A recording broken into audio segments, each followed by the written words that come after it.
இந்த கூட்டத்தொடரிலேயே இந்த அவையில் நான் என்னுடைய துறையில் இருக்கிற சிக்கல்களை கூறியிருக்கிறேன். நிதியும் மிகவும் குறைவாக ஒதுக்கப்படுகிறது. மற்ற மாநிலங்கள் போல் எல்லா தகவல் தொழில்நுட்ப பூங்காக்களும் எங்கள் துறையில் செயல்படுறதில்லை. ஒரு சின்ன பங்கு தான் இந்த எல்கோசஸ் மட்டும்தான் எங்கள் துறையில் செயல்படுது.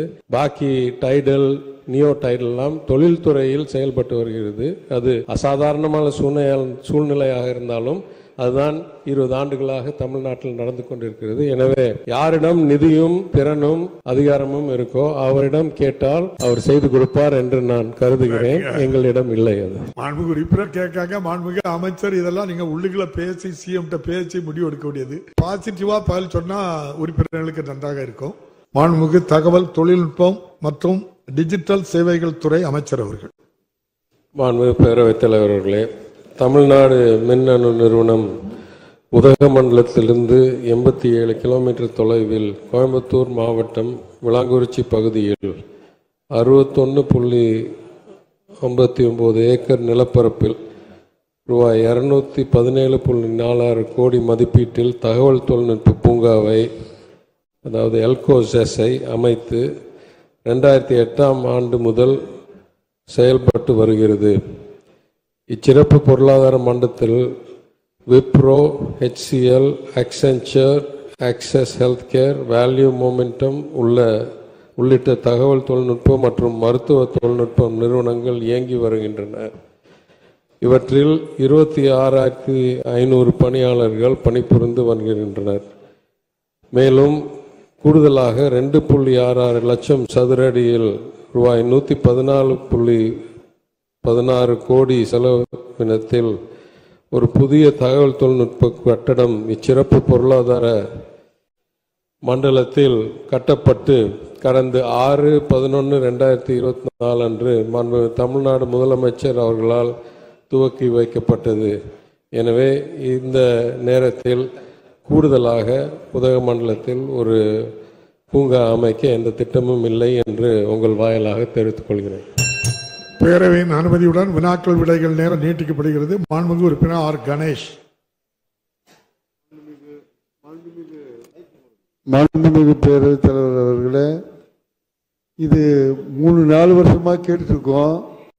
உதகமண்டலத்திலிருந்து போறதானா கிட்டத்தட்ட 80 கிலோமீட்டர் போகணும்.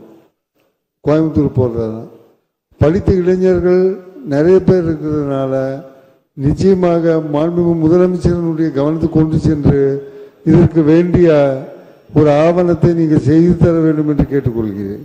மாண்புமிகு அமைச்சர். பேரவைத் தலைவர் அவர்களே, இந்த 6/11/2024 அன்று மாண்புமிகு முதலமைச்சர் அந்த புது கட்டடத்தை துவங்கும் போது இந்த அறிவிப்பினை வெளியிட்டிருக்கிறார். கடந்த சில ஆண்டுகளில் இந்தியாவில் வேகமாக வளர்ந்து வரும் தகவல் தொழில்நுட்ப மையங்களின் ஒன்றாக கோயம்புத்தூர் உருவம் எடுத்திருக்கிறது. இதனால் பல நிறுவனங்களுக்கு அலுவலகங்களுக்கான இடத்தேவை அதிகரித்துள்ளது. இதனை கருத்தில் கொண்டு தற்போதுள்ள டைடல் பார்க் அருகிலேயே, அதாவது எல்காட்லேயே ஒரு டைடல் பார்க் இருக்கு, அதை அருகில் இருக்கிற எல்கோசஸ் பகுதியில் உள்ள 17.17 ஏக்கர் பரப்பளவில் மேலும் ஒரு பெரும் தகவல் தொழில்நுட்ப வளாகம் அமைக்கப்படும். கலைஞர் அவர்களால் சென்னையில் சர்வதேச தரத்தில் அமைக்கப்பட்டுள்ள ராமானுஜம் தகவல் தொழில்நுட்ப நகரத்தை போன்றவே கோவையில் தனியார் தொழில்நுட்ப நிறுவனங்களுடன் இணைந்து இந்த பெருந்திட்டம் செயல்படுத்தப்படும். சுமார் 36,000 இளைஞர்களுக்கு வேலைவாய்ப்பு அளிக்கக்கூடிய வகையில் 3 மில்லியன் சதுர அடி பரப்பளவில் அமைக்கப்பட உள்ள இந்த தகவல் தொழில்நுட்ப வளாகம் கோயம்புத்தூர் மாநகரத்தின் எதிர்கால வளர்ச்சிக்கு, அதுவும் சுற்றி இருக்கிற நீலகிரி மாவட்டம் உட்பட்ட பகுதிகளுக்கு ஒரு புதிய மைல்கல்லாக நிச்சயம் அமையும் என்று கூறியிருக்கிறார். அதன்படி அந்த பணிகள் தொடர்ந்து நடவடிக்கை எடுத்துக்கொண்டிருக்கிறோம். எனவே இதை முழுமை செய்த பிறகு அடுத்த திட்டத்திற்கு மாண்புமிகு உறுப்பினர் கூறும்போதுபடி முதலமைச்சர் அவருடைய கவனத்துக்கு சென்று நடவடிக்கை எடுக்கப்படும் என்று கூறுகிறேன். மாண்புமிகு உறுப்பினர் ஆர். கணேஷ். மாண்புமிகு பேரவைத் தலைவர் அவர்களே, சட்டமன்ற உறுப்பினர் நிதியிலிருந்து இ சேவை மையங்கள் கட்டப்பட்டு வருகின்றன. அது கட்டி முடிக்கப்பட்டு இந்த 6 மாதங்கள் ஆகின்றது. இ சேவை மையங்களை எப்போது நாங்கள் உபயோகத்திற்கு கொண்டு வருவீர்கள் என்பதை பேரவைத் தலைவர் வாயிலாக அமைச்சர் அவர்களை கேட்ட மறுக்கிறேன். மாண்புமிகு அமைச்சர். பேரவைத் தலைவர்களே, மூல கேள்விக்கு கொஞ்சம் தூரத்தில் இருக்கிற கேள்வி என்றாலும் இதில் திட்டம் என்னவென்றால் இன்னுமே எங்கள்கிட்ட எதுவுமே பாக்கி இல்லை. முதல் நாங்கள் ஒவ்வொரு சட்டமன்ற உறுப்பினருக்கும் கலைவாணர் அரங்கத்தில் இருக்கும்போது ஒரு கம்ப்யூட்டரும் அதற்கு அந்த இடத்துக்கு ஏற்ப பெரிய ஃபுல் ஸ்கேல் கம்ப்யூட்டர் வச்சும்போது அன்றைக்கு நான் நிதியமைச்சராக இருக்கும்போது கூறினது, இது இந்த சின்ன அவையில் செட் ஆகாது, எனவே இதெல்லாம் ஒரு சட்டமன்றத்துக்கு அனுப்பி விடணும், அவங்க வச்சுக்கிறதுக்கு இ சேவைன்னு. அது அனுப்பப்பட்டு 2 வருஷத்துக்கு மேலே ஆச்சு. அதற்கு பிறகு பலர் கேட்டார்கள், கம்ப்யூட்டருக்கு ஆனால் இடம் இல்லை, எனவே ஒரு திட்டம் இங்கே உருவாக்கி தொகுதி மேம்பாட்டு நிதியிலிருந்து ஒவ்வொரு சட்டமன்ற உறுப்பினர் தேவை என்றால், இப்போ நான்லாம் அதை பயன்படுத்தலை, ஏன்னா எனக்கு ஏற்கனவே இருக்கிற அலுவலகத்தில் நான் இ சேவை மையத்தை 1.5 வருஷமாக நடத்திக்கிட்டு இருக்கேன். அதனால் ஒவ்வொரு சட்டமன்ற உறுப்பினருக்கும் அந்த கம்ப்யூட்டரும் சரி, அந்த லைசன்ஸும் சரி, இ சேவை லைசன்ஸும் சரி அன்னைக்கே வழங்கப்பட்டு இன்னைக்கு செயல்பாட்டில் இருக்கிறது. கட்டணம் கட்டி முடிச்சு விட்டால் நீங்கள் எப்போ வேணாலும் நீங்கள் திறக்கலாம், அதுக்கு நாங்கள் எதுவும் இன்னும் செய்ய தேவையில்லை. கம்ப்யூட்டர் என்னைக்கு வந்ததோ அன்னைக்கே உங்களுக்கு அந்த லைசன்ஸ் வந்துருச்சு என்றதை நான் உங்கள் வாயிலாக தெரிவித்துக் கொள்கிறேன். மாண்புமிகு உறுப்பினர் பொன் ஜெயசீலன்.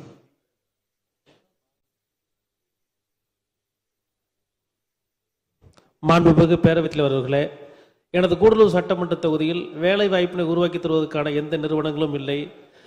அதற்கு அருகிலேயே 2 மணி நேரத்தில் மைசூர் மற்றும் பெங்களூர் 4 மணி நேரத்தில் சென்றடைய முடியும். எனவே அங்கிருக்கக்கூடியவர்களும் வந்து வேலை செய்யக்கூடிய அளவில் எங்கள் ஊர் இளைஞர்கள் பணி வாய்ப்பு பெறக்கூடிய வகையில் எனது கூடலூர் சட்டமன்ற தொகுதியில் ஒரு சிறு தகவல் தொழில்நுட்ப பூங்காவினை அமைத்து தருவதற்கு அரசு முன்வருமா என்பதை தங்கள் வாயிலாக அறிய விரும்புகின்றேன். மாண்புமிகு அமைச்சர். பேரவைத் தலைவரே, இந்த கூட்டத்தொடரிலேயே இந்த அவையில் நான் என்னுடைய துறையில் இருக்கிற சிக்கல்களை கூறியிருக்கிறேன். நிதியும் மிகவும் குறைவாக ஒதுக்கப்படுகிறது. மற்ற மாநிலங்கள் போல் எல்லா தகவல் தொழில்நுட்ப பூங்காக்களும் எங்கள் துறையில் செயல்படுறதில்லை. ஒரு சின்ன பங்கு தான் இந்த எல்கோசஸ் மட்டும்தான் எங்கள் துறையில் செயல்படுது. பாக்கி டைடல், நியோ டைடல்லாம் தொழில்துறையில் செயல்பட்டு வருகிறது. அது அசாதாரணமான சூழ்நிலையாக இருந்தாலும் அதுதான் 20 ஆண்டுகளாக தமிழ்நாட்டில் நடந்து கொண்டிருக்கிறது. எனவே யாரிடம் நிதியும் திறனும் அதிகாரமும் இருக்கோ அவரிடம் கேட்டால் அவர் செய்து கொடுப்பார் என்று நான் கருதுகிறேன். எங்களிடம் இல்லை. அது மாண்புமிகு உறுப்பினர் கேட்காங்க. மாண்புமிகு அமைச்சர் இதெல்லாம் நீங்க உள்ளுக்குள்ள பேசி சிஎம் பேசி முடிவு எடுக்க வேண்டியது. பாசிட்டிவா பதில் சொன்னா உறுப்பினர்களுக்கு நன்றாக இருக்கும். நன்றி. மாண்புமிகு விநாயகன் 217 மாண்புமிகு உறுப்பினர் திரு மா செந்தில்குமார், மாண்புமிகு பள்ளிக்கல்வித்துறை அமைச்சர் அவர்கள். மாண்புமிகு பேரவைத் தலைவர்களே, முத்தமிழறிஞர் கலைஞர்களுடைய உயிர் நண்பரும்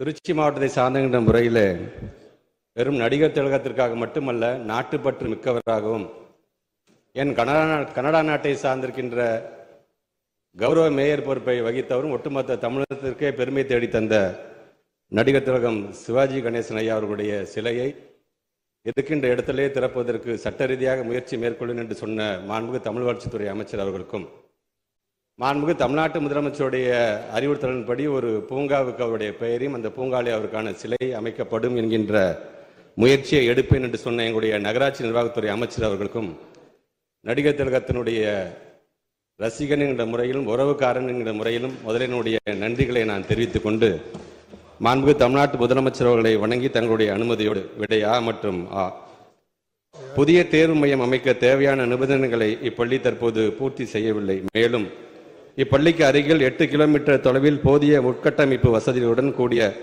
3 தேர்வு மையங்கள் செயல்பட்டு வருவதால் இப்பள்ளிக்கு பொது தேர்வு மையம் அமைக்க வேண்டிய அவசியம் தற்போது எழவில்லை என்பதை தங்களின் வாயிலாக சட்டமன்ற உறுப்பினர்களுக்கு தெரிவித்துக் கொள்கிறேன். மாண்புமிகு உறுப்பினர் செந்தில்குமார். மாண்புமிகு பேரவைத் தலைவர் அவர்களே, இந்த பள்ளியின் அருகாமையில் இருக்கிற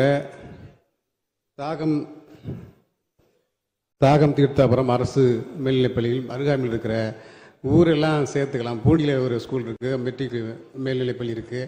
அதே போல் ராயப்பனூரில் ஒரு மெட்ரிக் மேல்நிலைப்பள்ளி இருக்குது. அங்கே இருக்கிற மாணவர்கள் எல்லாமே சின்ன சேலம் போய் தான் அங்கே பரீட்சை எழுத வேண்டிய சூழல் இருக்குது.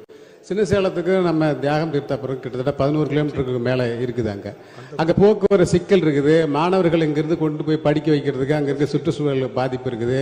நிறைய பின்தங்கிய பகுதி. அதனால் மாண்புமிகு அமைச்சர் அவர்கள் அவசியம் குறித்து அந்த தலைமை ஆசிரியர் அந்த பகுதியில் வந்து காம்பவுண்ட் சுவர் இல்லைன்றதால அந்த வேலி அவரே சொந்த செலவில் அவர் கம்பி வேலி போட்டு அதுக்கான கட்டமைப்பை மேம்படுத்துது. எப்படியாவது இந்த பள்ளியில் வந்து பொதுத் தேர்வு மையத்தை அங்கே ஆரம்பிக்கணுன்றதுக்கான முயற்சி மேற்கொண்டிருக்கிறாங்க. பள்ளி வளாகத்தில் போன ஆண்டு 2024 கூட ஆய்வுக்கு மேற்கொண்டு போய் பார்த்துருக்குறாங்க. 2013 மாண்புமிகு அம்மா அவர்களின் ஆட்சி காலத்தில் தான் அது அந்த பள்ளி அப்கிரேடாக அந்த தரம் உயர்த்தப்பட்டது. அதே போல் அமைச்சர் ஐயா அவர்கள் இதுவரை இந்த 4 ஆண்டு காலத்தில் எதுவும் அப்கிரேடாக மாறின மாதிரி தெரியல. நிறைய பள்ளிகள் வந்து முயற்சி அந்த பள்ளிக்கு மிக அவசியமாக பொதுத் தேர்வு எழுதுவதற்கான ஆவணம் செய்து கொடுக்குமாறு மாண்புமிகு அமைச்சர் அவர்களை பேரவைத் தலைவர் வாயிலாக கேட்டமைக்கிறேன். மாண்புமிகு அமைச்சர். மாண்புமிகு பேரவைத் தலைவர்களே, மாண்புமிகு சட்டமன்ற உறுப்பினர் மாணவருடைய நலன் சார்ந்த அந்த கேள்விக்கார பட் ஆனால் அந்த சில வழிமுறைகள் என்று பார்க்கும்போது குறிப்பாக 10ஆம் வகுப்பு பயிலும் மாணவர்கள் எண்ணிக்கை குறைந்தபட்சம் ஒரு 100ஆக இருக்க வேண்டும். குறைந்தபட்சம் 10 கிலோமீட்டர் சுற்றளவில் தேர்வு மையங்கள் இயங்கக்கூடாது. சார்ந்த அரசு மேல்நிலைப் பள்ளி அருகில் 8 கிலோமீட்டர் தொலைவில் போதிய உட்கட்டமைப்பு வசதியுடன் 3 தேர்வு மையங்கள் செயல்பட்டு வருகின்றன. குறிப்பாக பார்த்தீங்கன்னா அவங்க சொல்ற மாதிரி 54 ஸ்டூடெண்ட்ஸ் தான் இருக்கிறாங்க. அது இந்த ஆண்டு அதை இன்னும் அதிகப்படுத்துவதற்கு துறை சார்பாக எங்களுடைய முயற்சியை கண்டிப்பாக நாங்கள் எடுப்போம். அப்படி எடுக்கும்பொழுது அது 100ஆக வரும்பொழுது குறைந்தபட்சம் ஒரு 100 பேர் இருந்தாங்கன்னு சொன்னால் புதிய தேர்வு மையம் அமைப்பதற்கான அந்த சாத்தியக்கூறுகளை குறிப்பாக ஒரு தேர்வு மையம் அமைக்கும்போது அங்கே இருக்கை வசதி எப்படி இருக்குங்க, கழிவறை வசதி எப்படி இருக்குது, இட வசதி எப்படி இருக்குது, இதெல்லாம் எங்கள் டிஓ பிஓஎஸ் மூலமாக நாங்கள் வந்து கருத்துரு பெற்று அது மூலமாக அதை நாங்கள் செய்யணும். நம்ம கண்டிப்பாக இந்த ஆண்டு 100 மாணவர்கள் மேல் எண்ணிக்கையை நாங்கள் அதிகப்படுத்தும் பொழுது நீங்கள் சொன்ன இந்த தாகம் தீர்த்தாபுரத்துடைய தாகத்தை கண்டிப்பாக நாங்கள் தீர்ப்போம் என்பதை நான் தெரிவித்துக் கொள்கின்றேன்.